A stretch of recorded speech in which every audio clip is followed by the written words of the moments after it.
പ്രിയങ്ക ഗാന്ധി ലോക്സഭാംഗമായി ഇന്ന് സത്യപ്രതിജ്ഞ ചെയ്യും.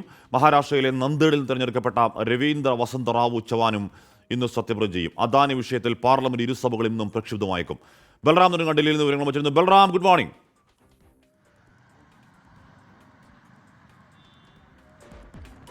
Very good morning Hashmi. Balram, രാവിലെ ഡൽഹിയിലും നല്ല തണുപ്പും മഞ്ഞും ഒക്കെയാണ്. പക്ഷേ അവിടെ ഈ പറയുന്ന പുകമഞ്ഞും അടക്കമുള്ള മലിനീകരണ വായു മലിനീകരണ പ്രശ്നവും വളരെ സജീവമായുണ്ട്. അതിൻ്റെ അവസ്ഥ എന്താണ്? പാർലമെൻറ്റിൻ്റെ അവസ്ഥ എന്താണ്?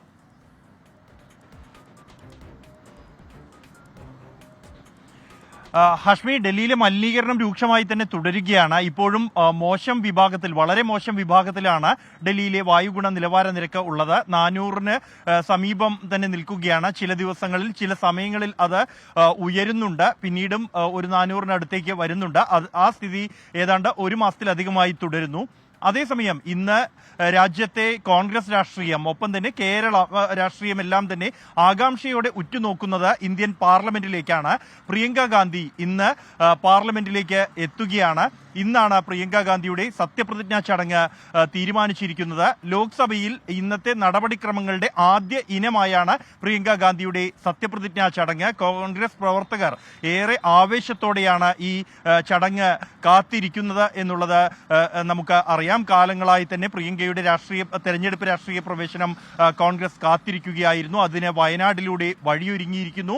ഒപ്പം തന്നെ പ്രിയങ്ക ഗാന്ധി ഇന്ന് പാർലമെന്റിൽ ഏത് വിഷയമായിരിക്കും ആദ്യം ഉന്നയിക്കുക എന്നുള്ളത് എല്ലാവരും ആകാംക്ഷയോടെ ഉറ്റുനോക്കുകയാണ്. പ്രത്യേകിച്ച് കേരളത്തിൽ നിന്നുള്ള നേതാക്കൾ അടക്കമുള്ളവർ വയനാട്ടിലെ ദുരിതബാധിതർക്ക് കേന്ദ്ര സഹായം എത്താത്ത വിഷയമായിരിക്കും പ്രിയങ്ക ഉന്നയിക്കുക എന്ന കാര്യം വ്യക്തമാക്കിയിട്ടുണ്ട്. അത് അവരുടെ ഒരു ആഗ്രഹം കൂടിയാണ്. ഈ വയനാട് വിഷയവുമായി ബന്ധപ്പെട്ട് വയനാട്ടിൽ നിന്നുള്ള നേതാക്കളുമായി കഴിഞ്ഞ ദിവസം പ്രിയങ്ക ഗാന്ധി കൂടിക്കാഴ്ച നടത്തിയിരുന്നു.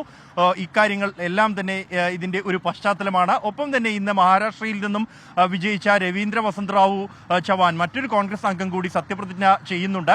ഇതിൽ ശ്രദ്ധേയമായി ഉറ്റുനോക്കുന്ന മറ്റൊരു കാര്യം, ലോക്സഭയുടെ അല്ലെങ്കിൽ പാർലമെന്റിന്റെ ഇരുസഭകളും കഴിഞ്ഞ 2 ദിവസം തുടർച്ചയായി തടസ്സപ്പെടുകയായിരുന്നു.